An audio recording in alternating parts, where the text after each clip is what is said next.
మీరు ఊహించుకోండి, మీ అమ్మ నాన్న ఇంట్లో ఉన్న 2-3 బిడ్డల్ని రోజు చూసుకోవాలంటేనే ఎంత కష్టపడతారు. అలాంటిది పాప అధ్యాపకులు ఒక్కొక్క సెక్షన్కి 30 మంది విద్యార్థులు, 40 మంది విద్యార్థులు, 20 మంది అందరినీ కూర్చొని ఎంత ఒత్తిడి తీసుకుంటారు అధ్యాపకులు. అందుకని అధ్యాపకులకి మనం చాలా సహకరించాలి. చాలా కష్టం అధ్యాపక వృద్ధి. ఈ దేశం బాగుండాలి అంటే కాంట్రాక్టర్లు కాదు మనం పెట్టాల్సింది డబ్బులు, అధ్యాపకుల మీద పెట్టుబడి పెట్టాలి.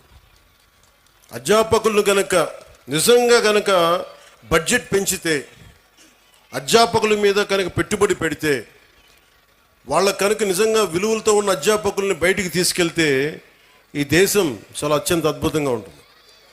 అందుకని అధ్యాపక వృత్తి హైయెస్ట్ పెయిడ్ జాబ్ అవ్వాలని నా కోరిక.